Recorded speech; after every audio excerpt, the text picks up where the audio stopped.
Hi. So நான் last video ரொம்ப எக்ஸைட்டடாக நம்ம கடையில் ஒரு புது விஷயம், அதாவது மாட்டுப்பால் சேல் பண்ணுறதா போட்டுட்டு இருந்தேன்.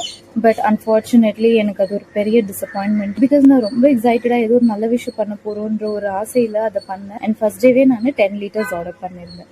எதுக்கு அவ்வளோ ஆர்டர் பண்ணியிருந்தேன்னா, நான் என்னோட மைண்ட் செட் மாதிரி எல்லாரும் இருக்குவாங்கன்னு நினச்சேன். ஒரு நேச்சுரலான பியூரான சோர்ஸ்க்கு அவைலபிளாக இல்லை.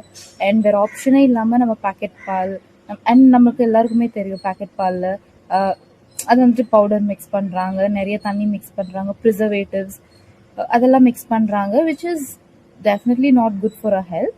ஸோ நமக்கு ஒரு நேச்சுரல் ரிசோர்ஸஸ் அவைலபிளாக இருக்கும்போது, ஆக்சசபிளாக இருக்கும்போது கண்டிப்பாக நம்ம அதை யூஸ் பண்ணிக்குவோம்.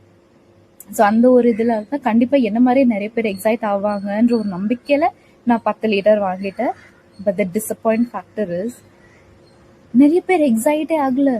அண்ட் சில பேர் வந்துட்டு ஓகே ஃபைன், எக்ஸைட் ஆகலனாலும் பரவாயில்ல, நிறைய பேர் ரொம்ப டவுட்ஃபுல்லாக கொஸ்டின் பண்ணாங்க.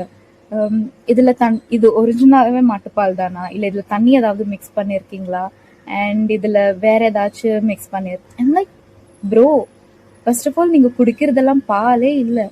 அண்ட் இதில் எனக்கு ரொம்ப ஃபீலான விஷயம் என்னன்னா, நம்ம எந்த அளவுக்கு ஒரு தப்பான விஷயத்துக்கு நார்மலைஸ் ஆகியிருந்தா ஒரு நார்மலான விஷயம் நமக்கு அப்நார்மலாக தெரியும்.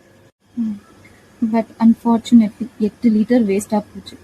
சரி, ஃபர்ஸ்ட் டே தான் நிறைய பேருக்கு தெரிஞ்சிருக்காது, இப்போ ஓரளவுக்கு எல்லாம் தெரிஞ்சிச்சு அப்படின்னு செகண்ட் டேவோ வாங்கினேன். பட் இந்த டைம் கொஞ்சம் ஃபுல்லாக 5 liters வாங்கினேன். பட் அன்னைக்கும் வெறும் 2 liter தான் போச்சு. இதில் என்னன்னா, அந்த 2 liter வாங்கினதே எங்கள் வீட்டில் இருக்கிறவங்க தான். Very disappointing. பட் நான் முயற்சியை கைவிட போறதில்லை. பிகாஸ் தப்பு பண்றவங்களே அவ்வளோ கான்ஃபிடென்ட்டா ஒரு நம்பிக்கையா பண்ணும் போது நல்லது பண்ற நம்மையே விட்டு கொடுக்கணும். கரெக்ட் தானே? பார்க்கலாம்.